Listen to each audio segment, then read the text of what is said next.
Hello everyone, स्वागत है आप सभी का आपके अपने channel Backbencher Classes. I hope you all are doing great. तो आज हम पढ़ने वाले हैं रैशनल नंबर, जो कि 8th क्लास का चैप्टर 1 है। तो इसमें आज हम क्या क्या पढ़ेंगे, देखो इसमें आज हम सबसे पहले देखेंगे रैशनल और इर्रेशनल नंबर क्या होते हैं। फिर नंबर की प्रॉपर्टीज़ देखेंगे। उसके बाद हमारी एक्सरसाइज 1.1 कवर करेंगे और इस तरह हमारा आज का लेक्चर कंप्लीट हो जाएगा। Are you ready guys? चलो फिर स्टार्ट करते हैं। सबसे पहले देखते हैं ये रैशनल नंबर होते क्या हैं। देखो रैशनल नंबर ऐसे नंबर होते हैं जिन्हें हम पी वाई क्यू के फॉर्म में लिख सकते हैं और Q does not equals to zero. For example 2, 3, 4, 5, 6, 7, 1, 2.1, 2.5 et cetera. इन सभी को आप पी वाई क्यू फॉर्म में लिख सकते हो, जैसे 2/1, 3/1, 4/1, 2.1, इसको हम लिख सकते हैं 21/10 एंड सो ऑन। आप ध्यान दो, ये जो 2 है इसे हमने 2/1 लिखा है, तो ये 2 हो गया P और 1 हो गया हमारा Q। हो गया हमारा पी वाई क्यू फॉर्म।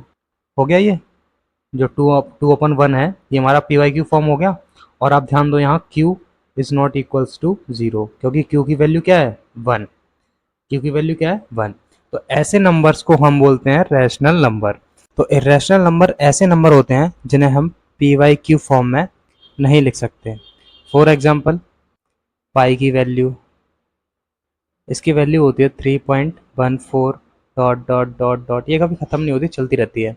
फिर हमारे नॉन परफेक्ट स्क्वायर नंबर जैसे under root 2, under root 3, under root 5 dot dot dot, इनकी वैल्यू भी कभी ख़त्म नहीं होती, इनकी वैल्यू कंटिन्यूस चलती रहती है।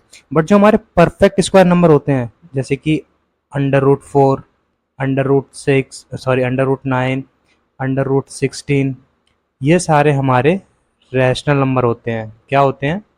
Rational number. क्यों होते हैं? क्योंकि इन्हें जब हम सॉल्व करते हैं तो इनकी वैल्यू 2, 3, 4 आती है। तो ये सारे हमारे रैशनल नंबर होते हैं। क्या बताया मैंने? बताया रैशनल नंबर ऐसे नंबर होते हैं जिन्हें हम पी वाई क्यू फॉर्म में लिख सकते हैं और Q does not equals to zero. For example 2, 3, 4, 5, 6, 7, 1, 2.1, 2.5 etcetera. और साथ ही हम कुछ परफेक्ट स्क्वायर नंबर जैसे कि under root 4, under root 9, under root 16, under root 25, under root 36, under root 49 etcetera. और अगर बात करें इर्रेशनल नंबर की, तो इर्रेशनल नंबर ऐसे नंबर होते हैं जिन्हें हम पी वाई क्यू फॉर्म में नहीं लिख सकते, मतलब इनकी वैल्यू कभी ख़त्म नहीं होती, जैसे कि 3.14, under root 2, under root 3, under root 5 etcetera. इतना क्लियर है? समझ आया? और इतना क्लियर है तो फिर आगे चलते हैं और अब देखते हैं ये रैशनल नंबर कहाँ होते हैं। देखो नंबर को दो पार्ट में कैटेगराइज किया गया है, एक रियल एक इमेजनरी। रियल नंबर वो नंबर होते हैं जिनका स्क्वायर करने पर हमें एक पॉजिटिव वैल्यू मिलती है। कैसी वैल्यू मिलती है? पॉजिटिव। फॉर एग्जाम्पल अगर मैं अंडर रूट 2 का स्क्वायर करूँ तो मुझे +2 मिलेगा। मिलेगा, तो ये होता है हमारा रियल नंबर। वहीं अगर किसी नंबर का स्क्वायर करने पर हमें नेगेटिव वैल्यू मिलती है तो वो होता है हमारा imaginary number. For example under root -2, अब मैं इसका स्क्वायर करूँ तो मुझे -2 मिलेगा। ये हो गया हमारा इमेजनरी। फिर रियल नंबर आगे चल के दो पार्ट में डिवाइड होता है, एक रैशनल एक इर्रेशनल, जो मैंने आप लोगों को बता दिए हैं। फिर रैशनल नंबर आगे चल के दो पार्ट में डिवाइड होता है, एक फ्रैक्शन एक कंप्लीट नंबर। ये जो कंप्लीट नंबर होते हैं इन्हें ही हम इंटीजर्स बोलते हैं। और फ्रैक्शन फॉर एग्जाम्पल 2.1, 3.5, ये सारे हमारे फ्रैक्शन फॉर्म होते हैं, जैसे कि 2/3, 5/3, 2/7 एक्सेट्रा। ये सारे हमारे फ्रैक्शन फॉर्म होते हैं। इतना क्लियर है? चलें आगे। अब देखते हैं इंटीजर्स। देखो ये हमारी एक नंबर लाइन है जिसमें अगर आप ज़ीरो से राइट साइड में जाओगे तो हमें सारे पॉजिटिव नंबर मिलेंगे, जैसे कि आप देख सकते हो 1, 2, 3, 4, 5 डॉट डॉट डॉट, यहाँ तक इनफाइनाइट तक जाता है ये, मतलब कभी ख़त्म नहीं होता, चलता रहता है। और अगर आप जीरो से लेफ्ट साइड में जाओगे तो हमें सारे नेगेटिव नंबर मिलेंगे, जैसे कि -1, -2, -3, -4 डॉट डॉट डॉट, ये पूरा माइनस इनफाइनाइट तक जाता है। ये होती है हमारी नंबर लाइन। अब इस नंबर लाइन में से हम कुछ नंबर को उठा के एक सेट बना लेते हैं। इस सेट को हमने डिफरेंट डिफरेंट नाम दिया है, जैसे कि natural number, whole number, even number, odd number. अब वन बाय वन करके इन्हें समझते हैं। देखो नेचुरल नंबर क्या होते हैं? नेचुरल नंबर यानी काउंटिंग नंबर जो हमें नेचर ने दिए हैं, जो नंबर हमें नेचर ने दिए हैं, जो हम काउंटिंग में यूज़ करते हैं, उन्हें हम काउंटिंग नंबर बोलते हैं, यानी नेचुरल नंबर बोलते हैं। ये होते हैं हमारे 1, 2, 3, 4, 5, 6 डॉट डॉट डॉट डॉट, ये पूरा इनफाइनाइट तक जाता है। तो ये क्या होते हैं हमारे, ये होते हैं हमारे नेचुरल नंबर। वहीं अगर मैं नेचुरल नंबर में ज़ीरो को इंक्लूड कर दूं, मतलब zero plus natural number, natural number, तो क्या सेट बनेगा मेरा, मेरा सेट बनेगा 0, 1, 2, 3, 4, 5 डॉट डॉट डॉट, पूरा ये इनफाइनाइट तक।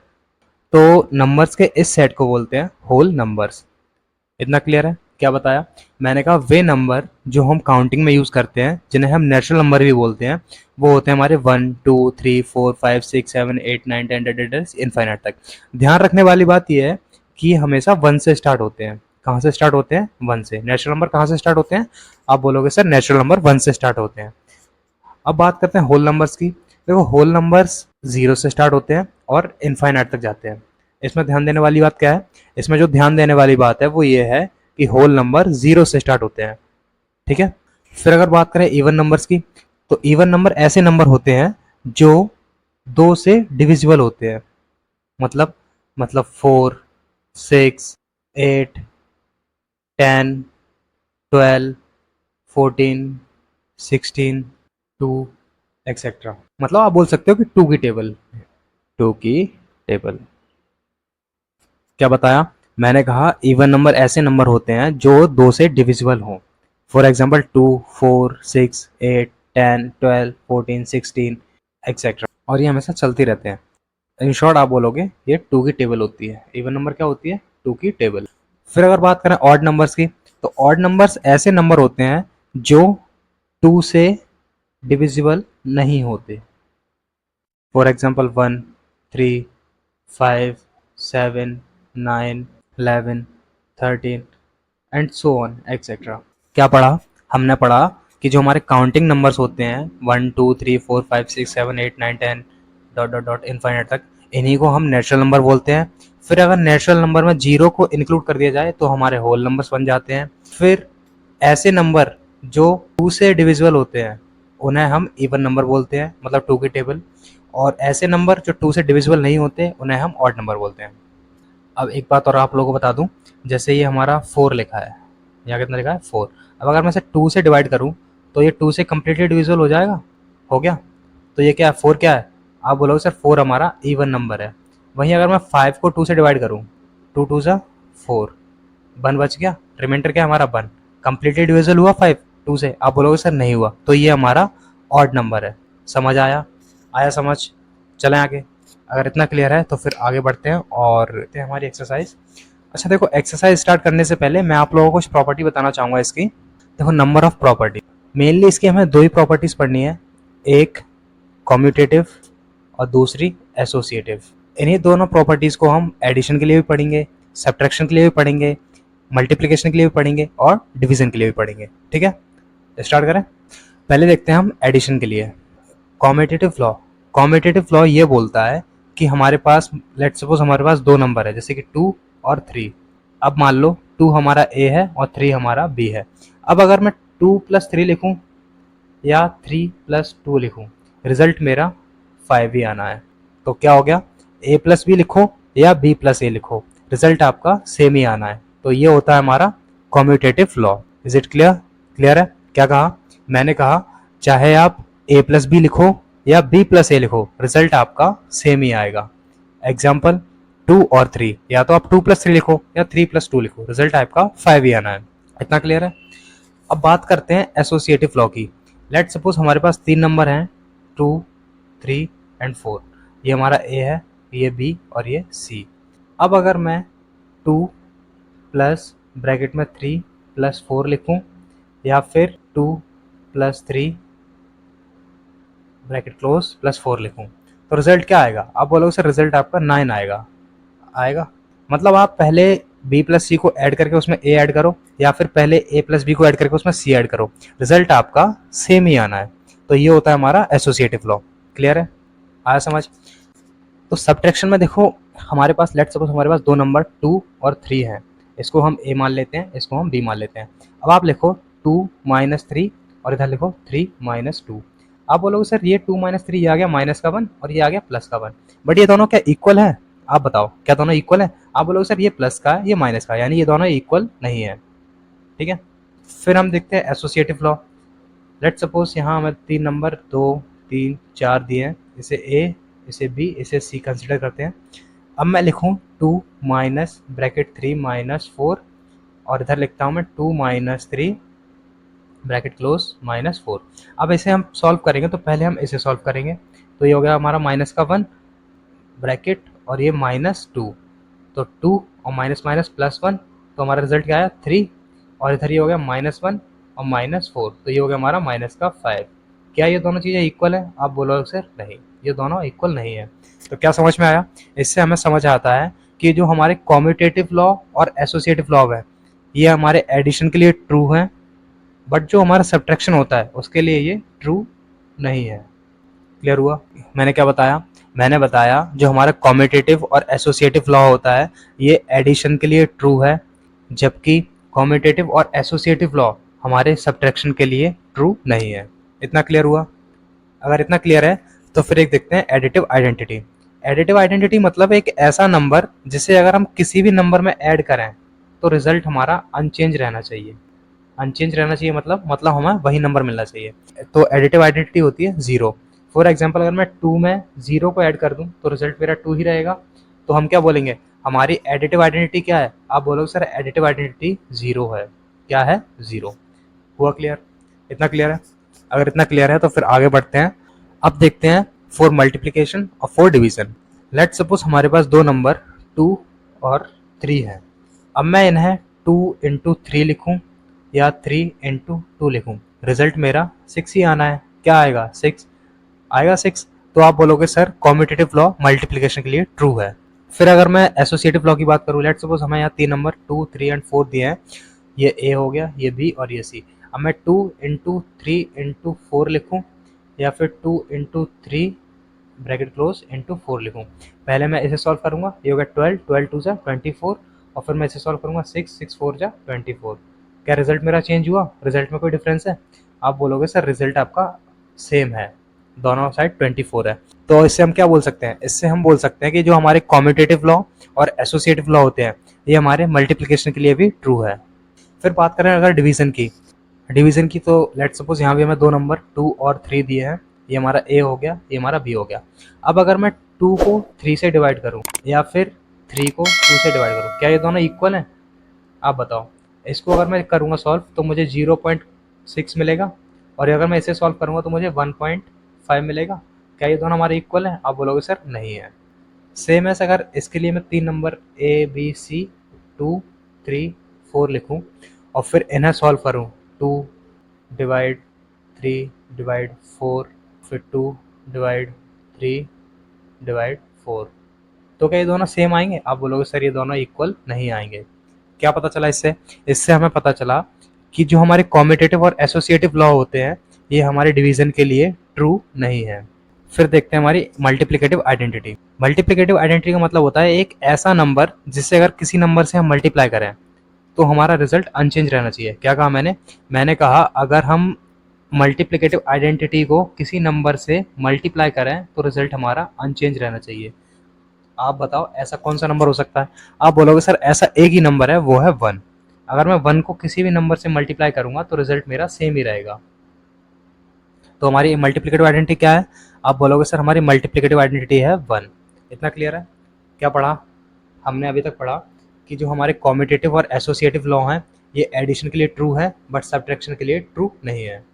फिर हमने देखा कि जो हमारे कॉम्यूटेटिव और एसोसिएटिव लॉ हैं वो मल्टीप्लिकेशन के लिए भी ट्रू हैं, मल्टीप्लिकेशन के लिए भी ट्रू है, बट हमारे डिवीजन के लिए ट्रू नहीं है। अब हम कंक्लूजन लिखते हैं यहाँ पे। क्या कंक्लूजन निकला हमारा? हमारा कंक्लूजन आया कि जो हमारी प्रॉपर्टीज़ हैं वो एडिशन, सब्ट्रैक्शन, मल्टीप्लिकेशन और डिवीज़न। तो हमारा कंक्लूजन ये निकला कि जो हमारी प्रॉपर्टीज़ हैं कॉम्यूटेटिव और एसोसिएटिव, ये दोनों प्रॉपर्टीज़ हमारे एडिशन के लिए ट्रू हैं बट सब्ट्रैक्शन के लिए ट्रू नहीं है। वहीं मल्टीप्लिकेशन के लिए भी ट्रू हैं बट डिवीज़न के लिए ट्रू नहीं है। ठीक है? इतना क्लियर है? आगे बढ़ते हैं और देखते हैं डिस्ट्रीब्यूटिव लॉ। देखो डिस्ट्रीब्यूटिव लॉ क्या कहता है, ये कहता है कि हमें पहले ए बी माइनस सी दिया है, तो हम इसे कैसे सॉल्व करेंगे। हम पहले ए का बी से मल्टीप्लाई करेंगे, फिर ए का सी से मल्टीप्लाई करेंगे और दोनों को उसी साइन के साथ लिख देंगे जो साइन हमें दिया है। जैसे कि ए का पहले बी से किया तो ए बी हो गया, माइनस दिया है तो माइनस ए सी हो गया। अब अगर यहाँ प्लस दिया हो जैसे कि ए और ब्रैकेट में बी प्लस सी, तो ये हमारा पहले ए का बी से करेंगे, फिर ए का सी से करेंगे, तो ये हो गया हमारा ए बी प्लस ए सी। तो ये होता है हमारा डिस्ट्रीब्यूटिव लॉ। क्या होता है हमारा डिस्ट्रीब्यूटिव लॉ? हमारा डिस्ट्रीब्यूटिव लॉ कहता है कि अगर ए ब्रैकेट में बी प्लस सी दिया है तो इसे हम ए बी प्लस ए सी इस फॉर्मेट में भी लिख सकते हैं, और अगर ए ब्रैकेट में बी माइनस सी दिया है तो इसे हम ए बी माइनस ए सी भी लिख सकते हैं। ये होता है हमारा डिस्ट्रीब्यूटिव लॉ। ठीक है, पहला पॉइंट लिखा है rational number are closed under the operation of addition, subtraction and multiplication. कहने का मतलब ये है कि अगर हम दो नंबर को जोड़ें, घटाएं या मल्टीप्लाई करें तो हमें जो रिजल्ट मिलेगा वो भी हमारा रैशनल नंबर ही होगा। फॉर एग्जांपल मेरे पास दो नंबर 2 और 3 है, अब अगर मैं जोड़ूंगा तो मुझे 5 मिलेगा, 5 भी हमारा एक रैशनल नंबर होता है। अगर मैं 2 माइनस 3 लिखूंगा तो रिजल्ट मुझे -1 मिलेगा, और अगर मैं 3 माइनस 2 लिखूँ तो रिजल्ट मुझे +1 मिलेगा। और आप ध्यान दो ये दोनों ही हमारे रैशनल नंबर है। और अगर मैं इसका मल्टीप्लाई करूंगा 2 इंटू 3 तो रिजल्ट मुझे 6 मिलेगा, और 6 भी हमारा एक रैशनल नंबर होता है। तो यही बात इसमें बोली गई है कि rational number are closed under the operation of addition, subtraction and multiplication. मतलब दो नंबर को आप जोड़ो, घटाओ या मल्टीप्लाई करो, जो रिजल्ट आपका आएगा वो एक रैशनल नंबर होगा। Is it clear? फिर सेकंड पॉइंट में कहा गया है the operation addition and multiplication are commutative and associative for rational numbers. मतलब अभी मैंने आप लोगों को जो बताया ना कि प्रॉपर्टी और एसोसिएटिव प्रॉपर्टी एडिशन के लिए ट्रू होती है बट सब्ट्रैक्शन के लिए नहीं होती, मल्टीप्लिकेशन के लिए ट्रू होती है बट डिवीजन के लिए ट्रू नहीं होती, तो वही बात बोली गई है। ठीक है, ये क्लियर है। फिर थर्ड पॉइंट में बताया गया है the rational number 0 is additive identity for rational number. मतलब 0 को हम किसी भी नंबर में अगर ऐड करेंगे तो रिजल्ट हमारा अनचेंज रहेगा, यही होती है हमारी एडिटिव आइडेंटिटी। फिर मल्टीप्लिकेटिव आइडेंटिटी, मल्टीप्लिकेटिव आइडेंटिटी 1 होती है, ये आप लोगों को बता ही दिया। डिस्ट्रीब्यूटिव लॉ आप लोगों को बता दिया। अच्छा ये देखो point number 6, between any two given rational numbers there are countless rational numbers, this idea of mean help us to find rational number between two rational number. अच्छा देखो इसमें क्या कहा गया है, इसमें ये कहा गया है कि हमें मान लो दो नंबर 2 और 3 दिए गए हैं, अब हमें इसके बीच में एक रैशनल नंबर निकालना है। तो आप बोलोगे सर इसके बीच में हमारा 2.1 भी है, 2.2 भी है और 2.3 भी है, 2.4 भी है, 2.5 भी है। तो अब हम क्या करेंगे कि हमें इसके बीच में एक नंबर मिल जाए, एटलीस्ट एक मिल जाए। हालांकि हम और भी निकाल सकते हैं बट हमें सिर्फ एक निकालना है अभी। तो हम करेंगे इन दोनों को ऐड 2 + 3/2। ये जो तरीका है ना इसे बोलते हैं मीन, आइडिया ऑफ मीन। ठीक है, तो ये क्या आ गया हमारा, आप बोलोगे सर ये आ गया हमारा 5 और ये हो गया 2, जब इसे डिवाइड करोगे तो ये आ गया 2.5 आ गया, ये आ गया 2.5। तो ये है हमारा आइडिया ऑफ मीन। इससे हम किन्हीं भी दो नंबर के बीच में एक रैशनल नंबर फाइंड कर सकते हैं। Is it clear? आया समझ? अब देखते हैं हम हमारी एक्सरसाइज 1.1। देखो पहले क्वेश्चन में कहा गया है name the property under multiplication used in each of the following. मतलब ये है कि हमें कुछ मल्टीप्लाई दिए गए हैं और हमें इनमें उस प्रॉपर्टी का नाम बताना है जो इसमें यूज हुई है। पहला क्वेश्चन हमें दिया गया है -4/5 into 1 is equals to 1 into -4/5। अब आप लोग मुझे बताओ ये कौन सी प्रॉपर्टी है। मैंने अभी आप लोगों को बताया था कि या तो आप a इंटू बी लिखो या फिर b इंटू ए लिखो। कौन सी प्रॉपर्टी होती है ये? आप बोलोगे सर ये होती है हमारी कॉम्यूटेटिव। फिर हम सॉल्व कर रहे हैं हमारा दूसरा क्वेश्चन। तो आप दूसरा क्वेश्चन देखो, दूसरे क्वेश्चन में हमें दिया है -13/17 into -2/7 is equals to -2/7 into -13/17। तो इसे सॉल्व करने के लिए आप क्या करोगे, इसमें अभी हमें वही सेम प्रॉपर्टी दी गई है a into B is equals to b into A. कौन सी प्रॉपर्टी है ये? इसका नाम आप लोग मुझे बताओगे कमेंट्स में। इस प्रॉपर्टी का नाम आप लोगों को कमेंट में बताना है। देखो क्वेश्चन फर्स्ट का थर्ड क्वेश्चन सॉल्व कराने से पहले मैं आप लोगों को थोड़ा कुछ बताना चाहूँगा। देखो एक होता है एडिटिव इनवर्स, एक होता है मल्टीप्लिकेटिव इनवर्स। अब ये होते क्या है ये हम समझेंगे एक एग्जांपल के थ्रू। लेट सपोज हमें एक नंबर दिया गया है 2। क्या नंबर दिया गया है? 2। अब मैं आपसे पूछूं कि मुझे एक ऐसा नंबर बता दो जिसको अगर मैं इस 2 में ऐड करूं तो रिजल्ट मुझे 0 मिल जाए। मैंने क्या कहा? मैंने कहा मुझे एक ऐसा नंबर बता दो, मुझे एक ऐसा नंबर बता दो जिसको अगर मैं इस 2 में ऐड करूं तो रिजल्ट मुझे 0 मिल जाए। तो आप बोलोगे सर ऐसा तो एक ही नंबर है जिसे आप 2 में ऐड करो तो रिजल्ट आपको 0 मिल जाए, वो नंबर -2 है, क्योंकि -2 अगर हम 2 में ऐड करेंगे तो रिजल्ट हमारा 0 आएगा। बस हो गया। तो हमारा एडिटिव इनवर्स क्या हुआ? आप बोलोगे सर हमारा एडिटिव इनवर्स हुआ -2। आया समझ? चलो एक और एग्जांपल के थ्रू समझते हैं। अब अगर मैं बोलूँ कि मुझे एक नंबर ऐसा बता दो कि अगर जिसे मैं 3 में ऐड करूँ, मुझे एक ऐसा नंबर बताओ जिसे अगर मैं 3 में ऐड करूँ तो रिजल्ट मुझे 0 मिल जाए। आप बोलोगे सर 3 में -3 ऐड कर दो, 3 में -3 ऐड कर दो तो रिजल्ट आपको 0 मिल जाएगा। तो यहाँ हमारा एडिटिव इनवर्स क्या हो गया? आप बोलोगे सर हमारा एडिटिव इनवर्स हो गया -3। फिर अगर मैं बात करूँ कि मुझे एक नंबर दिया गया है px, क्या नंबर दिया है? px। अब मैं बोलूँ कि मुझे एक ऐसा नंबर बता दो जिसको अगर मैं px में ऐड करूँ तो मुझे रिजल्ट 0 मिल जाए। आप बोलोगे सर px में माइनस का px ऐड कर दो, माइनस का px ऐड कर दो आप, तो आपको रिजल्ट 0 मिल जाएगा। तो हमारा एडिटिव इनवर्स क्या हुआ? आप बोलोगे सर हमारा एडिटिव इनवर्स हुआ -px। आया समझ? तो हमारा कंक्लूजन क्या निकला? हमारा कंक्लूजन ये निकला कि अगर हमें एक नंबर px दिया गया है, मतलब कोई भी नंबर दिया गया है, तो इसका जो एडिटिव इनवर्स होता है वो होता है -px। फिर बात करते हैं हमारे मल्टीप्लिकेटिव इनवर्स की। अब ये क्या होता है, इसे हम समझते हैं एक एग्जांपल के थ्रू। मान लो मुझे एक नंबर दिया गया है 2। क्या नंबर दिया गया है? 2।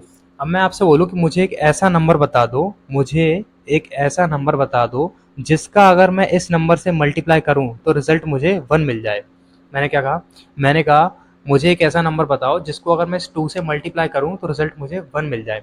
आप बोलोगे सर 2 को 1/2 से मल्टीप्लाई कर दो तो रिजल्ट आपको 1 मिल जाएगा। मिल जाएगा? ये 2 से 2 कट जाएगा ना, तो 1 मिल जाएगा।